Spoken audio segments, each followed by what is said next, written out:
So if we're going to have relationship with our money, grow our money, come to appreciate and value our money, then first we have to let go of old ideas around money. Your relationship with money matters.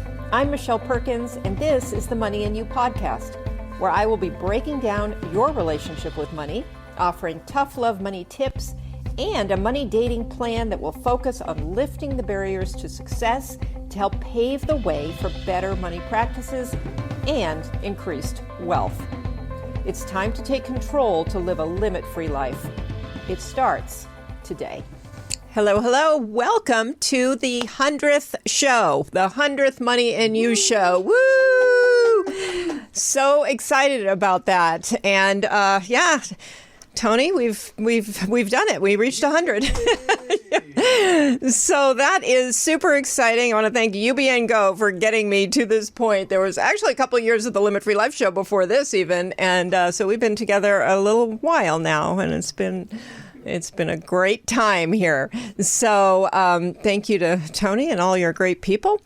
And I'm super thrilled that we've reached this little milestone, and we're going to make some, we're going to look at it like a milestone and add some more things to the show. So I'd love for you to share it, let people know about it. This is a great way to educate yourself around money and finance and life and your relationship with money primarily, which is that piece of it that you're not actually going to hear about from your accountant and your financial advisor, but that is impacting everything that you're doing with respect to your money. That emotional, psychological piece that is really driving all of your decision making. And so once you get that organized and in the right direction, all the practical things will be easier to actually do, which is the only way they change anything in your life. So stick with us here. We're going to make this show even better. And we're going to be entertaining your questions. Every show, my new plan after this is to start taking questions and at least answering one of them on each show. So send me your questions. Michelle@limitfreelife.com. I want to hear, specifically what you're needing to know to maybe improve that relationship or to take some action. So with that said, we're going to move on because I have a very special guest. It was a planned show for the 100th show. Hopefully I'll be able to talk during the show. And it was with somebody very special because she is an expert in a very unique area. I'm going to read you her bio right now, and then you'll understand. Dr. Ahriana Platten is an international speaker, author, and courage builder. She helps people find their purpose and live into it. She's a master ceremonialist and practical mystic, widely appreciated for her authenticity and her professional insights and her coaching on the process of change. Find more about Ahriana at asoulfulworld.com. Welcome, Ahriana. Thank you. It's a pleasure to be here. It's great to have you. I just thought that you were such a special person to have on this show because today we're not going to talk about what you should invest in or, how you should manage your debt. We're going to talk about what I think is so important, which is how you interact with your money, how you treat it, how you operate, with it. And because of what you do, I think people can get a better sense of how they can connect with their money in a more spiritual way, with some rituals, with some beautiful experiences with money. Because anytime we have beautiful experiences with anything or any person, it builds that relationship. And so we're gonna jump in. I really want you to tell people a little about your background and why you're so qualified to have this conversation. Well, it's such an interesting thing to talk about money anyway. And when you combine money and spirituality, sometimes people are a little flabbergasted that those two things go together. In fact, I have a background in ministry and a background in business. And so I'm a little bit of an anomaly myself because those two things. I spent 21 years in international business and nearly the same amount of time working in interfaith ministry across a wide variety of faiths and then leading individual congregations. And this idea that money is a sacred journey is is one that I feel really strongly about. Yeah, thank you. And I do think it's a sacred journey as well. And I think treating that relationship in that way, first acknowledging that you have a relationship with money, and then learning how to, have a good relationship with money. And I think how we spend time with our money is so important. And I do this money dating program where I take people on a variety of money dates to help you get to know yourself and your money and how to think about it and what to do with it. In that, I do recommend having moments that are celebratory, or they are ritualistic, and trying to create that, even if it's something as simple as lighting a candle and having a cup of tea in your favorite mug when you sit down to do your bills, for example. But you can take this so much deeper than I can. And will you tell people about your book? Because I'm really enjoying your book. Sure, absolutely. This book is called Rites and Rituals, Harnessing the Power of Sacred Ceremony. And it's a book that gives you foundational ideas about what sacred ceremony might be, about how you can use sacred ceremony, and about what the experience of ceremony is. There are included in this book 20 different authors, in addition to myself, who speak very vulnerably and very candidly about how rites and rituals have changed their lives. And these are not, there's some woo-woo kind of stories in there, but the majority of these stories are very practical and real stories, stories about how people move through some of the most challenging times in life, through times of addiction, through times of abuse, through times of divorce, through raising their children, through kind of managing their day-to-day life in a way that changes the overall feeling of how we live in the world. So these case studies were really important to me when I put this book together, because I wanted people to understand that rites and rituals are for everyday living. They're not just what we do when we get married or when we have a baby or when we bless a new house or a new car. That rites and rituals in their real, in their most powerful application, are used in our day-to-day lives to deal with the real issues that come up for us. Right. And I love that. I love taking it seriously. You said something, maybe it was a chapter in your book, and it was called, I think, Power, Intention, Education. Am I getting that right? Mm-hmm. And I thought, wow, that just is like the perfect 3 words to go with how you should deal with money. I mean, you should feel empowered. Intention setting is so important. I really want to talk about that, because I think people don't necessarily know what that means all the time. And then education, which is really what this podcast is about. It's about all 3, really. But you talk to us a little about the importance of intention and how to go about setting intentions. So a real practical example of that might be to have a person pull out your wallet and look at your wallet. Like, look at your wallet from the outside first. Are you carrying the same wallet that you carried for the last 20 years and it's beat up and it's got, frayed edges, or is this something that you went out and purchased for yourself because it was a tool in your life? Like, this is where you're going to center your experience, your regular day-to-day experience with money, is in this wallet. When you pull out your card, or you pull out your dollar bill, or you pull out whatever, your checkbook, if it happens to be folded in there, this tool is a very sacred and important tool to you. It's where you carry what reflects the value of your time. So money for me, is a reflection of where I've invested my time. It simply is the exchange for the time I've given in other places. So your wallet is a kind of a money altar all of its own, isn't it? It's a place where you place your cards, place your credit cards, place your debit cards, where you touch in over and over. So your wallet should be something beautiful, something you like the feel of, something you enjoy holding, taking out of your pocket or out of your purse, something that reflects how you feel about your own prosperity and abundance in life. And that is an intentional act. To actually choose a wallet as a place to connect with your money is an intentional act.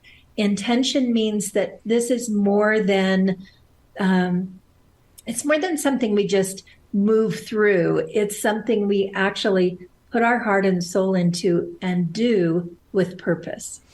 Yeah, I love that. And I think with money, a lot of things are sort of rushed and, we're doing them because we have to or whatever. There's not a very positive kind of intentionality around it. It's like, oh, what a drag. I have to go to the bank today and make my car payment or whatever it is. And, I think all of these things, it's very similar. I always equate it to eating. You can eat super fast and barely taste it, or you can make, time to prepare and enjoy food. And it's very similar.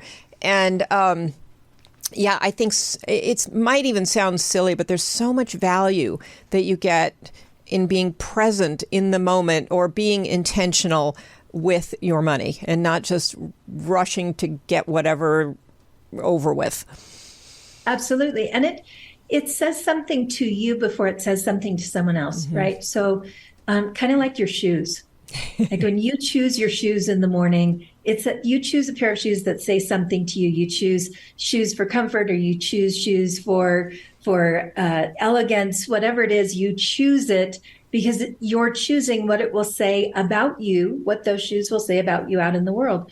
Your wallet, your purse, your place that you keep your money says something to you before it says something about you, mm-hmm. right? So right. Every time you encounter those items intentionally, and you choose them intentionally, you're choosing an intentional relationship with your money.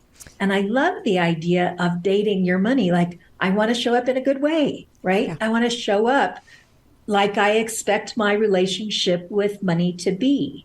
So your intention about how you keep your money, where you keep your money. I know some people are really intentional about stacking their dollars in a certain order, or keeping all their cards in their wallet facing front so that they're easy to sort through, or choosing what they carry in their wallet and what they don't. All of these kinds of things, as simple as they seem, and I want to address the fact that in our society, we generally want to separate the ideas of money and spirituality. We don't want to put those together. But this is a spiritual relationship. How you move through life around your money is a spiritual relationship. And every time you take a step, one more step to be in deeper relationship, you call more of your own heart in, you call more of your own awareness in, and you learn to handle your money and your life in a different way. Thank you for saying that. I love that. And I do think that's what so much, the reason I wanted this 100th show to be around spirituality and money is because it's really changes the game with how you feel about money, how you interact with it. And if you can look at it that way, if you can tap into it in a different state of mind. And I feel like that's where the rituals and the ceremony around things, it changes your state. Tony Robbins used to have everybody, jumping around and doing all kinds of physical things to change their state, which does change your state. But I feel like this is a much more gentle way, but it is also a state changer. Absolutely. Yeah. And you have some great examples in your book of people who've been through, some terrible experiences and yet can stop for a minute to, do something ceremonial and the impact it has on them. Do you want to give us maybe an example? Well, I'd like to give you an example of being in a place of forgiveness around money, which I think is an incredibly important thing to consider.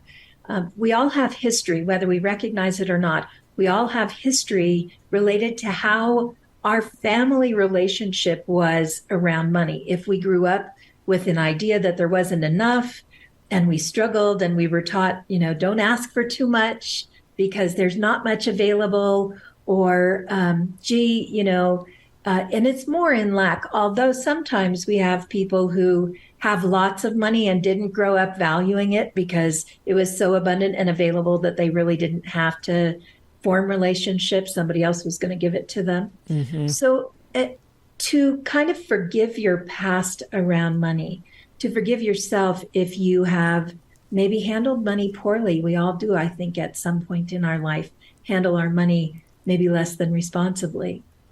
So to start relationship, we have to clear what was there before the relationship began, right? So if we're going to have relationship with our money, grow our money, come to appreciate and value our money, then first we have to let go of old ideas around money. Then one of the really simple ways to do that is just to take a piece of paper and write down all of the ways that money has in your life been a problem for you. Like, I didn't have enough when I was a single mom raising my kids, or I made a poor decision, made an investment and lost my money, or I decided to buy the really expensive car instead of the one that I probably should have bought, and I've never quite gotten over it. To write all those things down and to next to each of those incidents or activities, to then write down what you learned right next to it. So I had a tough time raising my kids and having enough money. What I learned was tenacity and resourcefulness. I bought the wrong car. I made a poor investment. I used my money wrongly. What did I learn? I learned more about the value of money, and I got clarity around what I wanted in life. When you take these actions and you begin to see the good that has come out, then you can release any old ideas that you're carrying forward into your financial life. And your financial life, like I said, is a sacred life. It reflects your time. It's your greatest commodity. It's not the money that's your greatest commodity. It's the time you have to invest to get there. Yeah. So you want to see the value of your time. If you made a poor decision, the value of your time is that you learned something. Then you take that piece of paper once you know what you learned and let go of it. You can throw it away, you can burn it, you can bury it, you can take it out and, do whatever you need to do to let it go. But give yourself a very clear mark in time where you're starting a new relationship with your money, with your financial life, and intentionally let the old ideas go. Because something good came from them. There's no reason to hold on to the bad part of that. Right. All you need to do is garner the wisdom. I love that. And as you're speaking, I'm thinking, your relationship with money is a lifelong relationship. I mean, from the first time you get a little change from, your parent to go to the candy store until your last day, you're in relationship with money. So there are going to be, it's very unrealistic to expect that we're not going to make some mistakes and have some bad periods with money. Absolutely. I mean, we trade our teeth for money. That's right. Right? From a very young age, we're taught that money is something we exchange parts of ourself for, which is a really interesting concept if you think about it. I've actually never thought about that whole, that really kind of makes me question the whole tooth fairy thing. Is that really a good thing we're doing? Yeah. But it is if we follow through with our kids and we really teach our kids that tooth grew for a long time. And every time you make an exchange for money, it's the time that you have in your life that you're exchanging. Huh. Right? I love that. That's what we get our money for. Yeah, that's beautiful. And you started to say something before we even started today about making time for spiritual practices or any kind of a kind of rites and rituals. So can you let people know what you were saying? Sure, absolutely. So what I hear from people a lot is, I just want my life to feel sacred. I want my life to feel holy. It isn't about necessarily any religion. It's because really, for me, I work in the interfaith world. I don't care what religion you are, but it's really about having some reverence for your life, understanding that it's a holy and powerful experience. And so when I talk to people about rites and rituals, what I hear an awful lot is, my life is so busy, I don't even know how I could possibly find time to incorporate rites and rituals in my life. And I often will work with people on what they do every single day. So an example of that is that you get up every morning and you go in, and whatever your morning routine is, you're going to do your morning routine every single day. You're going to take a shower every single day, and you have the opportunity to stand under the water and to intentionally release and let go of anything that is in the way of your sacred relationship with money. You can let go of anything. You can let go of the argument you had last night. You can let go of a bad idea you have about a friend. You can let go of your frustration with your kids, anything. But there's something physically palpable about the water coming over your head and washing over your body that changes the way you have relationship with letting go. And you can imagine that those old ideas are just running down the drain. And in that space, that by itself is a total ceremony. It doesn't take calling in a divine source and lighting candles and having incense and ringing bells and whatever else. You can do all those things. But ritual is the practice of doing something over and over with practice, with purpose.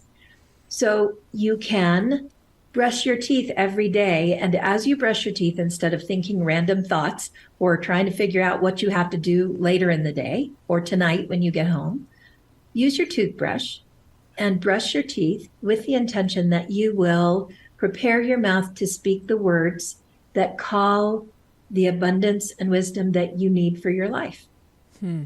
Be intentional that your words are going to work for you. You're going to say the right words on the job, the right words with your partner, the right words when you're negotiating the deal on your new car, whatever it is.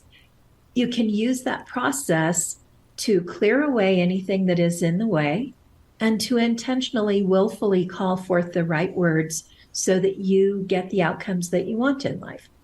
And you can do that with anything that you do.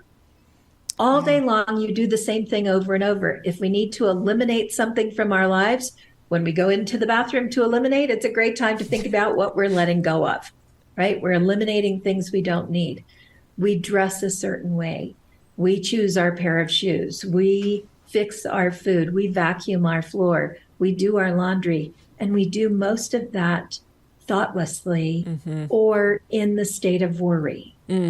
So we have the opportunity to repurpose these things that we do to put intentional consciousness in our lives toward an outcome that is important to us. Yeah, I love that. So if what I'm hearing is correct, these things that we're doing anyway, that, we're not actually trying to get more time for things. There are things we're doing anyway that mostly within our own minds, we can shift what we're doing during that period, whether it's brushing your teeth or taking a shower or whatever, and use that time to have our own mind ritual, basically. It's more than mind. One of the reasons that it's powerful to do these things to combine your intention with your action is that you're engaging the whole of your body in what you're doing. So if I'm standing under the shower, I'm thinking a certain thing, I'm feeling something, and I'm emotionally present. And that mind, body, soul kind of combination we know that that's incredibly powerful because it's been used for eons by medicine women and masters to change people's inner dynamic.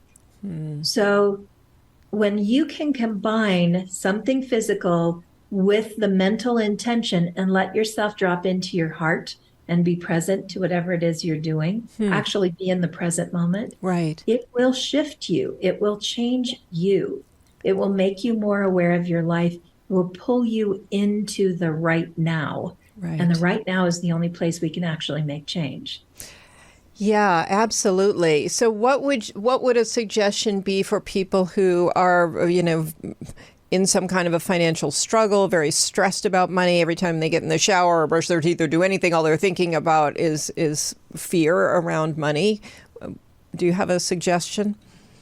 Yeah, I think fear is an amazing, amazing emotion to explore because fear is based in some emotional connection to something.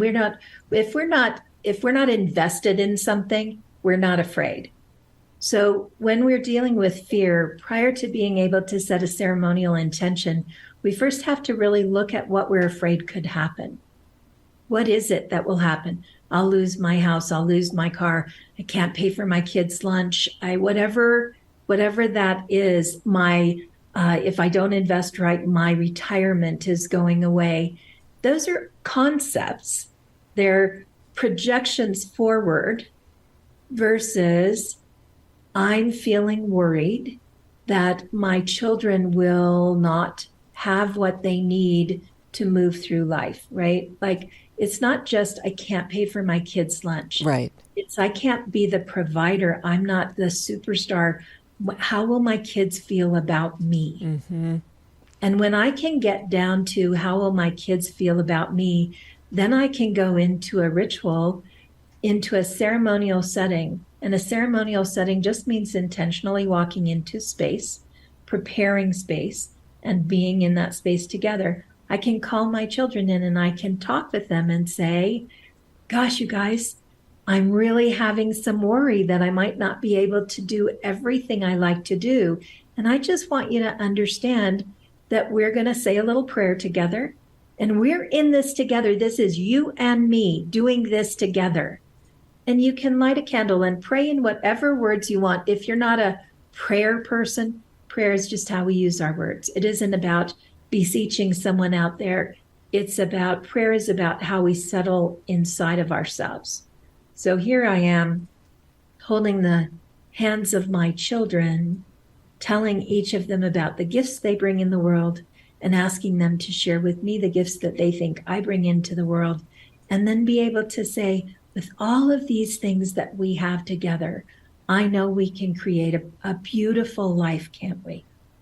And you can do that with your children, whether they're little bitty kids or they're great big kids at any point, right? Holding hands, lighting a candle together, and expressing to each other the abundant ways that you come together, the abundant gifts that you bring together is going to help you to put down the fear of what you don't have for the gratitude of what you do have. And again, it changes how we feel in our body. Right. It's the thing that we have to remember is, and maybe I should say this, Michelle, I'm not here to say to you, you're going to magic away your life. Right. That's not the objective. The objective is to move you from point A to point B. If point A is discomfort, then we want to move ourselves to comfort so that we can settle ourselves in and take a good, rational next step, right? Right. So what these ceremonies do is they change how we're feeling. If you go from a consciousness of lack to a consciousness of gratitude for what you have, you will approach your life differently because you're going to feel different inside. And boy, we put a lot of power into money, don't we? Mm-hmm. Like that green paper is everything, but it's really not. It's only whatever we make it out to be. Wow.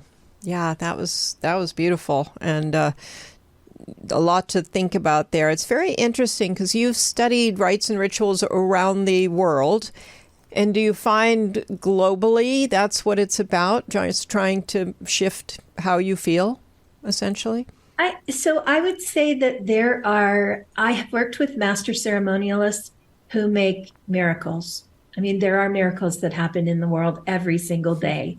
And they happen through the steps that we take to deepen our relationship in an interconnected world.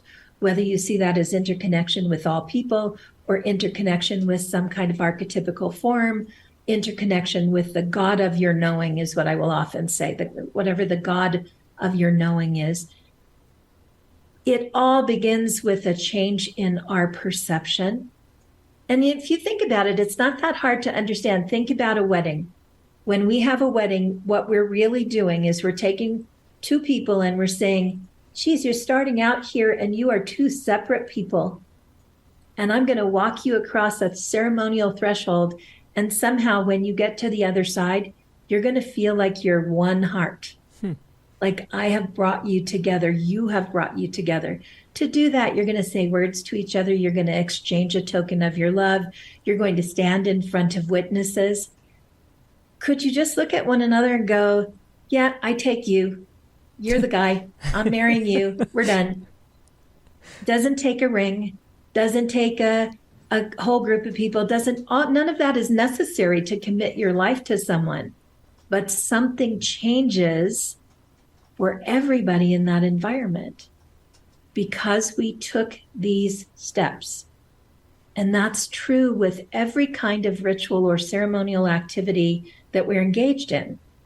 We figure out where we are and where we want to be, and then we create a threshold between those two things that involves enough steps that we can feel the change occurring inside of ourselves. Beautiful. Yeah, I love that. And you know, we can create those different rites and rituals ourselves for whatever we need. So it's really trying to figure out where we need these and how so to do yes, I would say yes, we can create them for ourselves. You mentioned that the chapter that you were looking at around intention also spoke to education. I think that if you really feel a calling and a pull to do ceremonial work, it's valuable to learn more. It's valuable. I have learned from lots of master teachers. I've spent 40 years of my life studying sacred ceremony. Yes, you can create it for yourself. I've been creating sacred ceremony since the very first time I did it. And because it's powerful and life-changing for me, I've invested a lot of time in finding teachers and learning more, reading books, interacting with people, attending ceremonies so that I can see how they feel and how they affect me. Education is a really important step and a valuable step overall in your creating the life that you really want to live.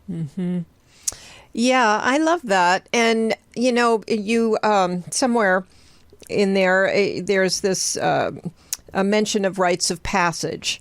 And I was thinking of that in relationship to money. And there are so many little rites of passage when it comes to money. You know, your first job, your first house, your first bank account, you know, whatever it is. And I thought, how cool would it be to create some ceremony around each of these? Because we do kind of just have them happen. And sure, we might appreciate them, but, you know, we move on to the next thing. We don't actually create. Right. Yeah. Yeah. It was so... When we go back to the ceremony of your child's, the first tooth that comes out of their mouth, right? Yeah. There's a ceremony that we take them through. This is a rite of passage. This is your first tooth. It's going to go in this special place under your pillow. Sometime when you finally fall asleep, a magical little creature is going to come and it's going to turn into money, right? Yeah. Yeah. Yeah. This is ritual. It's funny. We do it over and over with our kids several times in their life. Right. What are we teaching them? The thing that is missing is what is the intention of that action? Are we doing it because we want them to know that it's okay, it's not so scary to have your teeth fall out? You know? Like we all have those terrible dreams when we're big people about our teeth falling out, right? So maybe what we're doing it for is to make losing your teeth fun and less scary. Yeah. Maybe what we're doing it for is to teach them that there is magic in the world, that there are things that happen that, you know, stay open to the possibility of a miracle. Right. Maybe what we're teaching them is what I said earlier, that think about, honey, all the time it took you to grow that tooth. And now you get to trade your time for something different. Right. And that's what people who have a job do. They trade their time for something else that they'd like to have in their life. So being intentional about the rituals that we go through, if you give your kid a piggy bank, why? Are you telling them, boy, you better save your money because something might happen. You might need that. Right. You never know. Somebody might steal your bike off the front porch. Right? Right. Are we teaching them fear around money? Or are we saying, wow, Listen to that. Do you hear? Think about how much time you've given to create this abundance and what kind of good things you can do with this money. Yeah. Right? Yeah. So Very interesting. all the way through going to the bank to open a bank account. Why do you want to open a bank account? Well, it's a step into adulthood. Mm-hmm. It's a step. I really see how much you've grown up and how responsible you are with your money. And I'm so honored to go with you and help you open this first bank account, because it tells me that you're becoming a young adult. And gosh, there's a part of me that's going to miss the kid you've been, but there's a part of me that's so excited for you to have this new place in your life. Yeah.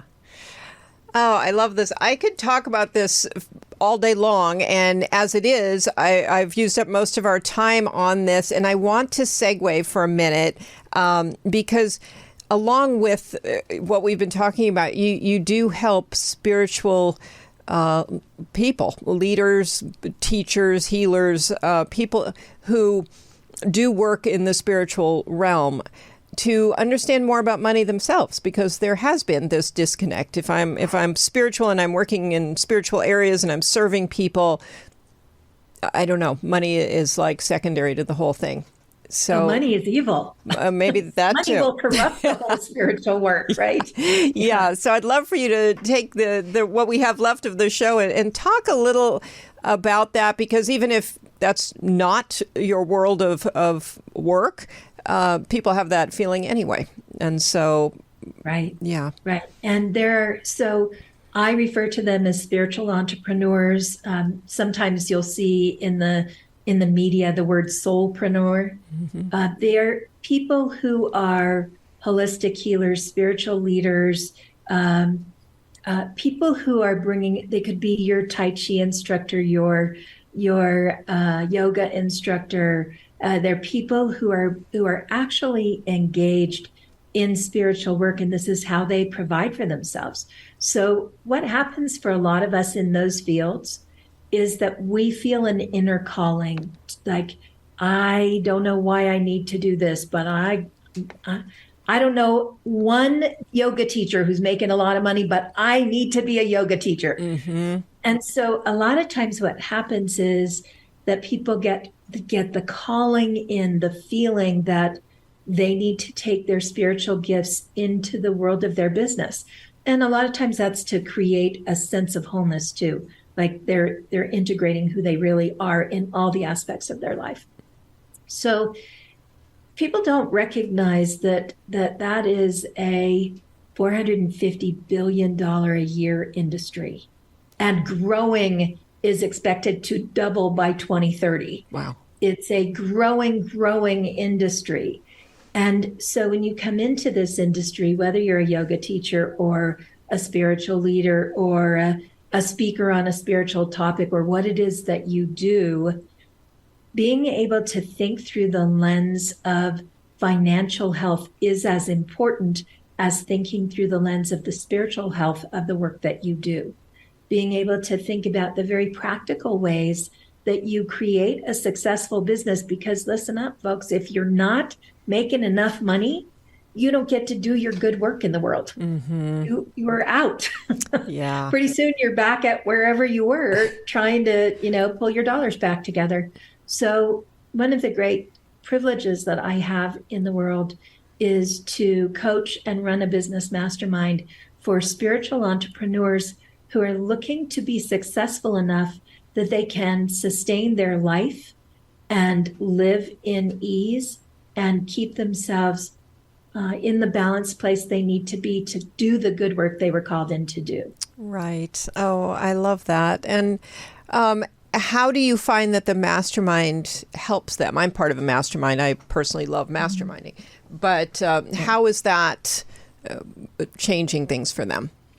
So I run a mastermind that's a little bit different than a lot of other traditional masterminds. I run a mastermind twice a month.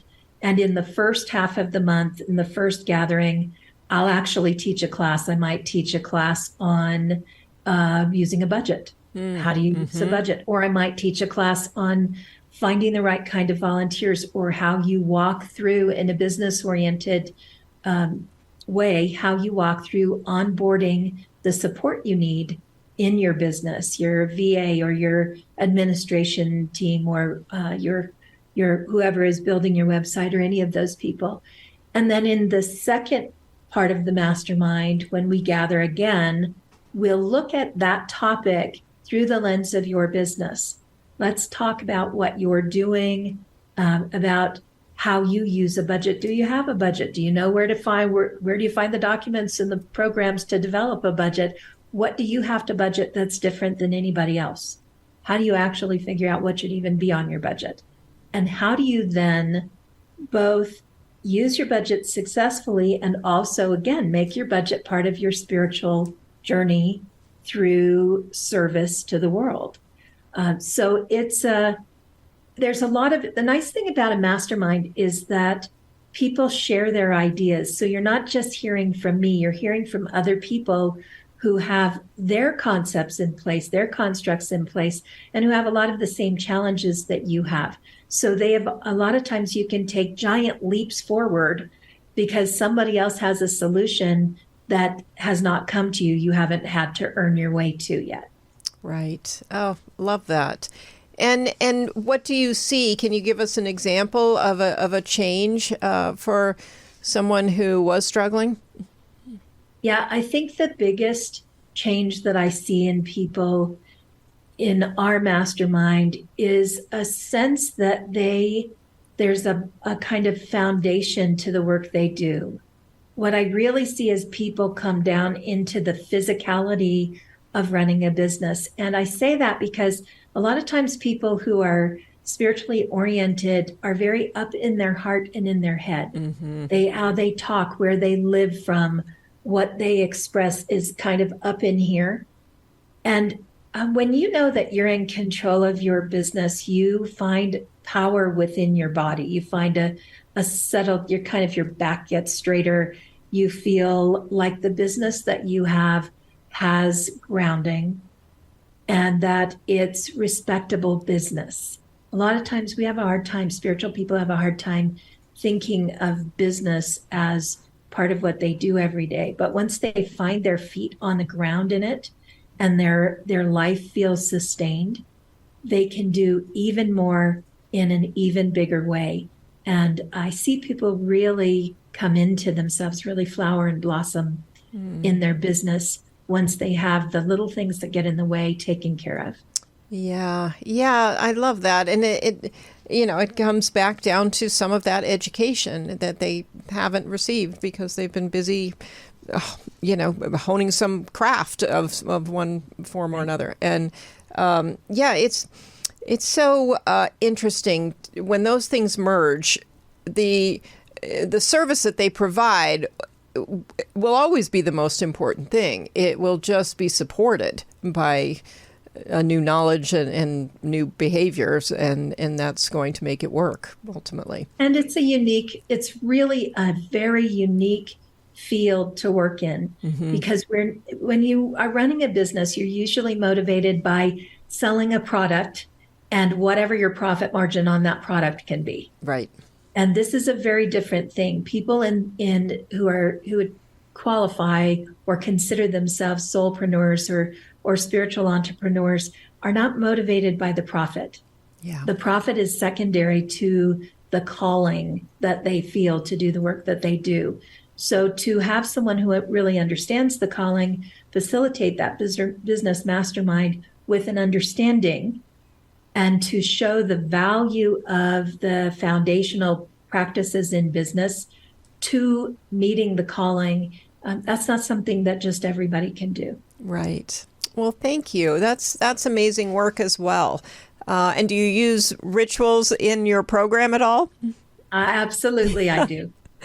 Yeah, no, that sounds great. So can you tell people, Ahriana, how they can get in touch with you, how they can learn more about the mastermind, buy your book? Absolutely. You can go to www.asoulfulworld.com. And that is soulful, like having your soul full, Full. You'll find everything there. And really, if you can just remember Ahriana Platten, if you Google me, you can find me on Facebook, on Instagram, on my website. I do a lot of blogging and writing. I write for a international column on a website called Pathos. So you can find me. I'm really, really easy.